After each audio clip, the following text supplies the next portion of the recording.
जय श्री श्याम दोस्तों, कैसे हैं आप सब लोग। आशा सब लोग बहुत अच्छे होंगे और मैं भी बढ़िया हूँ। और देखिए ना, आज मैं बता नहीं सकती कितनी उदास हूँ। और यहाँ जितने दिन रहे पता ही नहीं चला कि दिन कैसे गुजर गए। और आज मेरा फाइनली लास्ट दिन आ गया जाने का। और मुझे रुकना तो और था, लेकिन कुछ काम आ गया तो फिर मैं रुक ही नहीं सकती। और भाई काम तो देखना ही देखना है, उसमें हमारा कोई जोर है ही नहीं। तो मुझे अपना स्कूल भी देखना है, इसलिए अब मैं जा रही हूँ। और यहाँ मैं तैयार हो चुकी हूँ, साड़ी की पहन ली मैंने। अब मैं यहाँ पैकिंग कर रही हूँ। तो रमा हंस रही थी, बोल रही थी कि झोरा बोरा लदने लगे। हमने कि हाँ, झोरा बोरा लादने पड़ेंगे। तो यहाँ मेरी हो रही है पैकिंग। और भाई आने के टाइम भी एक एक चीज़ देखना पड़ती है, जाने के टाइम भी एक एक चीज़ देखनी पड़ती है। वो भी बच्चों के साथ, बच्चों का क्या अपना तो छूट जाएगा, बच्चों का क्या छूट रहा है, ये सब बहुत देखना पड़ता है। तो वही मैं उठा के लाई हूँ एक एक चीज़, और वही मैं लगा रही हूँ बैग में। और हो गया, अब जाना तो है ही। तो यहाँ मेरी चल रही है पैकिंग।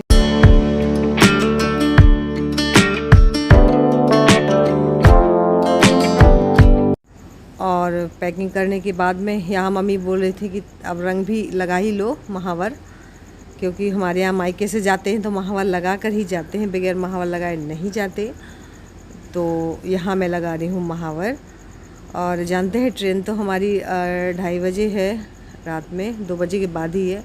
लेकिन अभी से तैयार हो जाते, फिर उतने टाइम कौन उठेगा, कौन तैयार होगा। वैसे ही मन करेगा ही नहीं, वैसे भी दिमाग डिस्टर्ब सा है। तो मैंने कहा कि अब तैयार हो ही लेते हैं, इसके बाद फिर नींद कुछ ले लेंगे, फिर उठ के सीधे चले जाएंगे। तो यहाँ मैं लगा रही हूँ महावर।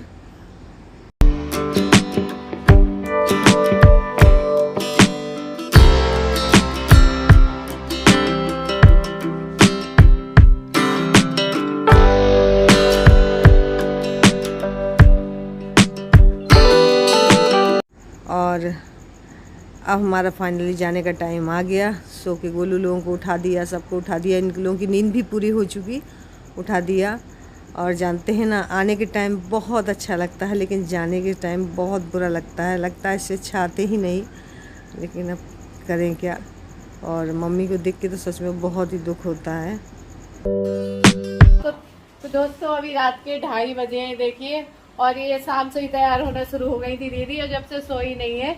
मतलब निकलना 2:30 बजे था, लेकिन 9 बजे से तैयार होना चालू हो गई थी। मैंने कहा दिन वाली ट्रेन से जाना, लेकिन रात ही जाना था। तो सब लोग भी सोए हैं, क्योंकि बीच में लाइट भी नहीं आ रही थी, सभी जग रहे थे लगभग। तो लिए उतना ही ठीक है। और दीदी चैनल को भी ढेर सारा प्यार दीजिए। जिन लोगों ने अभी चैनल सब्सक्राइब ना किया हो तो सब्सक्राइब कीजिए, और वीडियो पसंद आते हो तो लाइक कीजिएगा। चलिए अब इनका टाइम हो रहा है, तो निकलना है।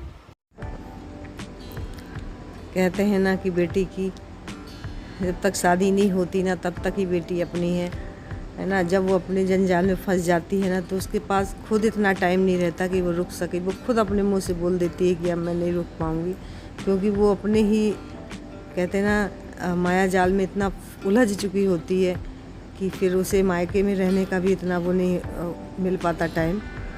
और यहाँ देखिए, हमारे यहाँ बोलते हैं ना कि जैसे मायके से जब बेटी जाती है ना, तो चावल दहलीज में डाल के ही जाती है। तो यहाँ मैं चावल डाल रही हूँ, फिर इसके बाद अंदर नहीं जाते, दहलीज पार नहीं करते। तो यहाँ मैंने चावल डाल दिए हैं। और फिर इन चावल को बोलते हैं पल्लू में बांधते हैं, लेकिन पल्लू में कहाँ बांधूँगी। फिर मम्मी बोली पल्लू में वो करा के छू के, और फिर पर्स में ही रख लो वो चावल थोड़ी से। और यहाँ ना मैंने चावल रख लिए हैं पर्स में। और सब लोग जग गए हैं, जग ही रहे थे, जग क्या रहे हैं। यहाँ भाभी पैर छू रही है। और भाई अब धीरे धीरे घर खाली होने लगा। मम्मी बोल रही थी इसने शुरुआत कर दी घर खाली करने की। इतना घर भरा भरा था भाई, बच्चों से ही घर अच्छा लगता है। 2 बेटे मेरे हो गए, अयान हो गया, शिवांशी हो गई। मतलब घर में इतनी चहल पहल रहती थी ना कि दिन का तो पता ही नहीं चला कि दिन कब निकल जाता था, है ना। और अब एकदम घर खाली होने लगा। अब मैं निकल रही हूँ, है ना। कुछ दिन बाद रमा भी निकल जाएगी, घर फिर से खाली का खाली हो जाएगा। लेकिन अब करें क्या, सब कुछ देख के चलना पड़ता है भाई, अपना घर भी देखना है, सब कुछ देखना है ना, देख के सब कुछ चलना होता है। यहाँ मम्मी बैठी हुई है और भैया ने गाड़ी बाहर निकाल ली है और बस निकल रहे हैं। और रमा का तो बिल्कुल भी मन नहीं था कि मैं आऊँ, मगर करूँ क्या, बोल रही थी अभी और रुक जाओ, लेकिन बोलते हैं ना कि जब कुछ काम आ जाता है ना तो फिर रुकते भी नहीं बनता।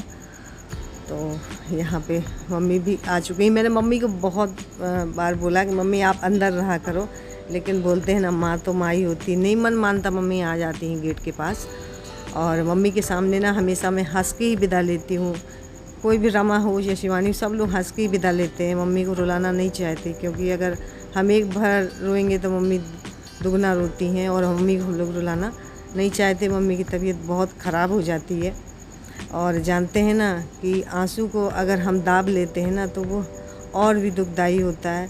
और अगर हम किसी के सामने अपने रोना रो लेते हैं, आंसू निकल जाते हैं, तो मन बहुत हल्का हो जाता है। लेकिन फिर भी हमारी मजबूरी है, हमें इस पोजीशन में अपने आंसू दाब के ही निकलना होता है।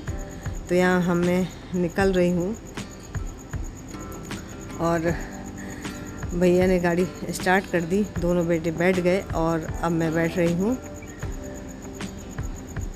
ऑटो से जाते तो ठीक रहता, लेकिन बोले नहीं ऑटो लेट करेगा, और अपना गाड़ी देखी है, कहीं थोड़ा बहुत लेट हो गया तो निकल जाएगी। तो बस यहाँ मैं भी चल दी। चलिए चलते हैं, हो गया सफ़र शुरू।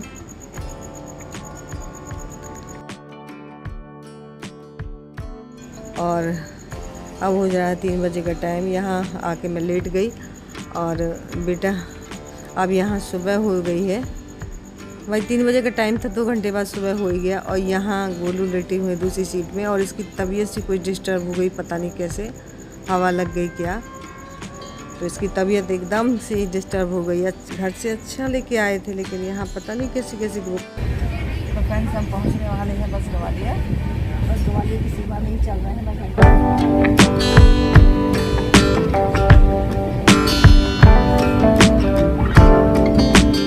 और ये सीज़न ही ऐसा चल रहा है, एकदम खांसी जुकाम बुखार वाला वायरल जैसा चल रहा है, मतलब तुरंत ही पता ही नहीं चलता कब फीवर आ गया इसको। घर में ना कुछ भी नहीं था, हल्का हल्का यहीं मुझे समझ में आया और हल्के से में ही तेज़ हो गया। अब किसी तरीके से घर पहुंच जाए, फिर मैं देखती हूँ, इसको दिखाना पड़ेगा नहीं तो डॉक्टर को। और यहाँ हम लोग आ चुके हैं ग्वालियर के स्टेशन, तो हम लोग यहीं उतरेंगे। तो फ्रेंड्स हम ग्वालियर के स्टेशन में आ गए हैं। थोड़ा गोलू को रेस्ट करना था तो बैठा दिया, क्योंकि इसकी तबीयत कुछ डाउन सी लग रही है, सफ़र में ऐसा हो जाता है। तो बस हम बाहर निकलते हैं, वहाँ से बस पकड़ेंगे स्टैंड में जाके। और देखिए इसके हालत आज और हो गया है। चले निकलते हैं बाहर, और हम लोग बाहर निकल रहे हैं अब। इसके बाद हम लोग बस से जाएंगे।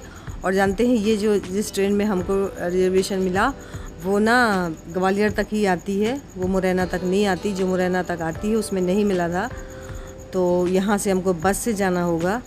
और यहाँ हम बाहर आ चुके हैं, ये उल्टी कर रहा था तो यहाँ मैं इसको मुँह धुला रही हूँ।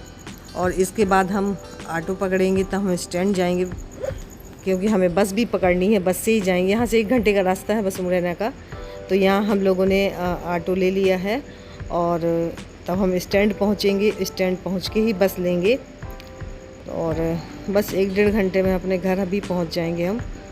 तो यहाँ स्टैंड आ चुके हैं, हमें बस मिल भी गई, लगी ही थी बस।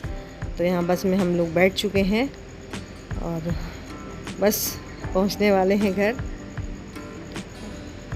और यहाँ हम आ चुके हैं, ये लेने आ गए हैं, मैंने फ़ोन कर दिया था तो ये लेने आ चुके हैं। देखिए इसकी हालत एकदम वैसा हो गया एकदम। और यहाँ हम बस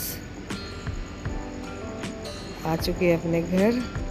देखिए हालत कैसी हो रही, सफ़र में से आने के बाद ना हालत बहुत ही बेकार हो जाती है। देखिए इसकी हालत तो बिल्कुल ही ख़राब हो गई, आगे एकदम बैठ गया। फिर मैंने इसके हाथ पैर धुला के इसको लेटा दिया, बोला बहुत ठंड लग रही, इसको कंबल पहना उड़ा के और इसको लेटा दिया। और बोला सिर में दर्द हो रहा, भाई फीवर तेज़ है, सिर में दर्द हो गई। और शाम के टाइम ना मैं इसको डॉक्टर के पास लेके गई, तो डॉक्टर ने इसको दवा दी और बोले कि ठंडी पट्टी इसके क्या ना सिर में रखना, क्योंकि इसको तेज़ बुखार है। और सब लोग मास्क लगा के रखना, क्योंकि ये वायरल है, ये एक दूसरे में से ही फैलता है। तो ताकि घर में और किसी को ना हो, तो यहाँ मास्क लगा लिया है हम लोगों ने कि भाई 1-2 दिन तो कर ही लेते हैं। तो फ्रेंड्स, यही रहा मेरा आज का ब्लॉग। आप लोगों को कैसा लगा? थोड़ा सा भी अच्छा लगा तो प्लीज़ लाइक ज़रूर करिए, और भाई न्यू है तो जल्दी से सब्सक्राइब कर लीजिए, ताकि मेरी वीडियोस कोई मिस ना हो, आप तक रोज़ डेली यूँ ही पहुँचते रहें। मिलती हूँ